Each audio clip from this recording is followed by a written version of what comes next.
Hello friends, मी परत आली आहे आणि आज आपण बघणार आहोत अमू पुढे कसं स्वतःला सावरते आणि कसं तिच्या सिच्युएशनमधून बाहेर पडते. मागच्या भागात आपण पाहिलं की अमू एका छोट्याशा गावातनं मुंबईत आलेली आहे. जसं आपल्याला माहिती आहे की मुंबई हे सगळ्यांचं असं स्वप्नाची नगरी आहे. अमू पण आपले स्वप्न पूर्ण करण्यासाठी मुंबईत आली आहे. पण तिला थोडे वाईट अनुभव येतात. तिची मुंबईत आल्या-आल्या बॅग चोरीला जाते आणि तिची चप्पलसुद्धा तुटते. आता तिला एक काका भेटलेले आहेत. ते तिला मदत करतात की काय जाणून घेऊयात ते कसे आहेत. ठीक आहे.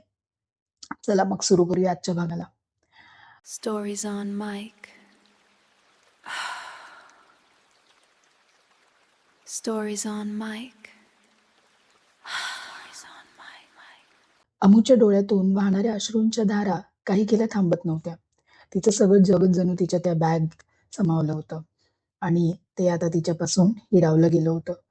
समोर उभ्या असलेल्या त्या अनोळखी पण आश्वासक डोळ्यांच्या आजोबांकडे ती केविलवाणे बघत होती. रडू नकोस पोरी, आधी शांत हो. ते आजोबा तिच्या पाठीवरून हात फिरवत म्हणाले. त्यांच्या आवाजात एक प्रकारची माया होती, अनुभव होता. "हे घे, आधी पाणी पी. जीव घाबरा झाला असेल तुझा." त्यांनी आपल्या जवळच्या पिशवीतून एक पाण्याची बॉटल काढली आणि अमूकडे दिली. अमूने थरथरत्या हातांनी बाटली घेतली. घटघट पाणी प्यायल्यावर तिला थोडं बरं वाटलं. छातीतली धडधड किंचित कमी झाली. तिने पदराने डोळे पुसले आणि आजोबांकडे पाहिलं. आता जरा शांतपणे आठव बघू. कुठे जायचं आहे तुला? कुणाकडे? गावाकडचा कोणाचा नंबर आठवतोय का? फोन करून पत्ता विचारता येईल? आजोबांनी तिला धीर देत विचारलं. गावाकडचा नंबर? हो, तिला एकदम आठवलं. तिच्या बाबांचा नंबर. ती तर तो नंबर कधीच विसरू शकत नव्हती. हो, बाबांचा नंबर आहे माझ्या लक्षात. अमूच्या आवाजात किंचित आशा पल्लवित झाली. मग लाव फोन, बघ काय म्हणतात ते, आजोबा म्हणाले. जवळच एक पीसीओ दिसत होता. आजोबांनी खिशातून पैसे काढून अमूकडे दिले. बोल सावकाश, घाबरू नकोस. अमूने थरथरत्या बोटांनी नंबर फिरवला. पलीकडून बाबांचा आवाज ऐकताच तिच्या डोळ्यात पुन्हा पाणी उभं राहिलं. हॅलो बाबा. अमू, पोरी, पोहोचलीस का सुखरूप? जीव टांगणीला लागला होता बघ. बाबांच्या आवाजातली काळजी तिच्या काळजाला भिडली. बाबा, मी मी पोहोचले, पण तिला पुढचं बोलवेना. पण काय? काय झालं पोरी? आवाज कसा येतोय? सगळं ठीक आहे ना? बाबांच्या काळजीत भर पडली. अमूने रडत रडत सगळा प्रकार बाबांना सांगितला. गदी तुटलेली वाहन आणि चोरीला गेलेली बॅग, ज्यात पैसे आणि पत्ता होता. काय सांगतेस हे? देवा, आता कशी करणार तू? पैसे नाहीत, पत्ता नाही, कुणाच्या ओळखीचं शहर नाही ते. बाबांचा आवाज घाबरा झाला होता. आईचाही रडण्याचा अस्पष्ट आवाज फोनमधून येत होता. ते ऐकून आजोबांनी अमूच्या हातातून फोन घेतला. अहो, तुम्ही काळजी करू नका. मी आहे तिच्यासोबत. तिचं नाव काय म्हणालात? अमुदिनी. अमुदिनी प्रभू, बाबा म्हणाले. बरं, मी तिला तुमच्या पत्त्यावर सुखरूप पोहोचवतो. तुम्ही फक्त पत्ता सांगा आणि निश्चिंत राहा. देवाने तुमची आणि माझी गाठ घालून दिली असं समजा. आजोबांच्या आवाजातला आत्मविश्वास बाबांना कुठेतरी धीर देऊन गेला. कोण आपण साहेब? खरंच देवासारखे भेटलात तुम्ही. माझ्या लेकीला उपकार होतील तुमचे. बाबांचा आवाज गहिवरलेला होता. अहो, उपकाराचं काय त्यात? माणुसकी आहे. तुम्ही पत्ता सांगा. बाबांनी अंधेरीचा कुलकर्णी नावाच्या त्यांच्या मित्राचा पत्ता सांगितला. आजोबांनी तो एका कागदावर टिपून घेतला. मी पोचवतो अमूला. तुम्ही काळजी करू नका. पोचल्यावर अमू तुम्हाला फोन करेल. फोन ठेवल्यावर आजोबा अमूकडे वळले. अमू आता थोडी शांत झाली होती. पण तिच्या चेहऱ्यावरची भीती अजून पूर्णपणे गेली नव्हती. चल पोरी, आता निघायचं का? पत्ता मिळाला आहे. अमूने त्यांच्याकडे कृतज्ञतेने पाहिलं.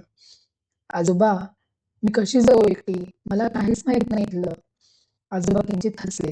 त्यांनी कमरेवर 2 हात ठेवले. अगदी तिच्या गावाकडच्या विठोबा जसे उभे राहतात तसे. एकटी कुठे? मी आहे ना संगतीला. आणि हो, मगाशी जो धक्का बसला तो काय होता मग? ही मुंबई आहे पोरी. इथं सावरून चालायला वेळ लागतो. मी सोडवतो तुला तुझ्या पत्त्यावर. माझी जबाबदारी पूर्ण होईल. चल. त्याच्या त्या उभं राहण्याच्या पद्धतीने आणि आश्वासक बोलण्याने अमूला खरंच त्यांच्यातला तो विठुराया दिसला. तिने डोळे पुसले आणि ती उभी राहिली. नको आजोबा, मी जाईन आता. तुम्हाला कशाला त्रास? त्रास कसला त्यात? आणि आता मला आजोबा आजोबा म्हणतेस? मग आजोबांची जबाबदारी नाही का नातीला सुखरूप पोचवण्याची? ते हसून म्हणाले, माझं नाव सदाशिव परांजपे, मिलिटरीतून रिटायर्ड झालोय, उगाच नाही केस पांढरे केले. त्यांनी आपल्या केपिलेल्या केसांवरून हात फिरवत म्हटलं. अखेरीस अमू तयार झाली. आजोबांनी एक टॅक्सीला हात दाखवला. टॅक्सीत बसल्यावर अमूला थोडं मोकळं वाटलं. शहराचा कोलाहल आता काचेच्या आतून थोडा सुसही वाटत होता. घाबरली होतीस ना खूप? आजोबांनी शांतपणे विचारलं. अमूनं होकारार्थी मान हलवली. मुंबई अशीच आहे पोरी, पहिल्यांदा येणाऱ्या प्रत्येकाचं काहीसं असं स्वागत करते. मी आलो होतो ना मुंबईत पहिल्यांदा, तेव्हा तर माझी अख्खी ट्रंकच कुणीतरी पळवली होती स्टेशनवर. आजोबा हसून म्हणाले, तुमची पण? अमूला थोडं आश्चर्य वाटलं. हो तर, तेव्हा मी तुझ्यावरच असेन. मिलिटरीत भरती व्हायला आलो होतो. सगळी कागदपत्र, कपडे लत्ते सगळं त्या ट्रंकमध्येच. नशीब खिशात थोडे पैसे होते म्हणून निभावलं. मग काय 2 दिवस स्टेशनवरच काढले उपाशापोटी. मग एकानं दया दाखवली, थोडं खायला दिलं, मिलिटरीच्या ऑफिसरचा पत्ता सांगितला. तेव्हापासून ठरवलं, मुंबईत कोणी नवखं गरजू दिसलं की त्याला मदत करायची. आजोबांच्या गोष्टी ऐकून अमूच्या चेहऱ्यावर किंचित हसू आलं. तिला आता त्यांच्याबद्दल खूप आदर वाटू लागला होता. तिचा ताण बराच निवळला होता. तुम्ही खूप चांगले आहात आजोबा. चांगला वाईट काही नाही पोरी, माणूस आहोत, माणसासारखं वागायला पाहिजे, एवढंच. तू पण शिकशील हळूहळू. मुंबईत खूप काही शिकवते, फक्त डोळे आणि कान उघडे ठेवायचे, आजोबा तिला समजावत होते. रस्त्यावरची उंच उंच इमारती, बाजूला बसलेले वेगवेगळ्या प्रकारची माणसं, गाड्यांची कधी न संपणारी वर्दळ, अमू हे सगळं कुतूहलाने बघत होती. आजोबा अधूनमधून तिला काहीतरी दाखवत होते, माहिती सांगत होते. बटाटवाड्याहून आलेली अमू आता सदाशिव परांजपे नावाच्या या देवदूताच्या सानिध्यात सुरक्षित अनुभवत होती. बराच वेळ प्रवास केल्यावर टॅक्सी एका शांत हिरव्यागार वाटणाऱ्या भागात शिरली. लहान लहान बंगले, स्वच्छ रस्ते, दादर स्टेशनवरच्या त्या भयान गर्दीनंतर हा परिसर तिला खूपच आल्हाददायक वाटला. आलो बहुतेक आपण, आजोबा बाहेर बघत म्हणाले. टॅक्सी एका टुमदार बंगल्यासमोर थांबली. बंगल्याच्या गेटवर कुलकर्णी अशी पाटी दिसत होती. अमूने एक मोठा सुटकेचा श्वास घेतला. चला, पोचलो एकदाचे, ती मनात म्हणाली. आजोबांनी टॅक्सीवाल्याचे पैसे दिले. अमू आणि आजोबा खाली उतरले. हेच घर वाटतं, आजोबा पलीकडे बघत म्हणाले. टॅक्सीचं भाडं बघून तिचे डोळे मोठे झाले. अमूनं आजोबांकडे पाहिलं. तिचे डोळे कृतज्ञतेने भरून आले होते. आजोबा, तुमचे खूप खूप उपकार झाले माझ्यावर. तुम्ही नसता तर माझं काय झालं असतं काही सांगता येत नाही. आजोबा हसले. अरे, त्यात उपकार काय, हे घे. त्यांनी आपल्या पाकिटातून एक व्हिजिटिंग कार्ड काढलं आणि तिच्या हातात दिलं. हा माझा नंबर आणि पत्ता. कधी काही अडचण आली, काही लागलं तर निसंकोच फोन कर मला. मुंबईत मी आहे तुझ्यासाठी. अमूने ते कार्ड दोन्ही हातांनी घेतलं.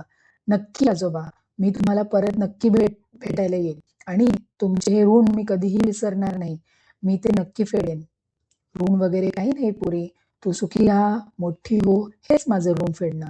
आता जा, तुझे काका वाट बघत असतील. अमू आजोबांच्या पायांना स्पर्श करण्यासाठी खाली वाकली. तोच त्यांनी तिला अडवलं. अरे रे, हे काय? आशीर्वाद आहेतच माझे तुझ्या पाठीशी, काळजी घे. अमूनं भरल्या डोळ्याने आजोबांचा निरोप घेतला. आजोबा टॅक्सीत बसून निघून गेले. अमू त्यांच्या जाणाऱ्या टॅक्सीकडे पाहत राहिली. आजचा दिवस ती कधीच विसरणार नव्हती. एका अनोळख्या शहरात एका अनोळख्या माणसाने तिला पितृतुल्य माया दिली होती. तिनं हातातलं कार्ड पाहिलं. Captain, retired, Sadashiv Paranjpe.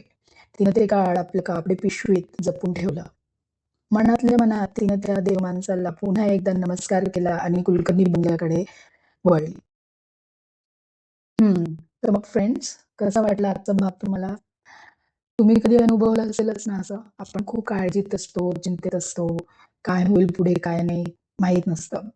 आणि कुठून तरी जिथे आपल्याला अपेक्षा नसते, काहीच रस्ता दिसेल असं वाटत नसतं, तेव्हा काहीतरी असं चमत्कारच घडल्यासारखं होतं, जसं अमूच्या लाईफमध्ये ते आजोबा आलेत.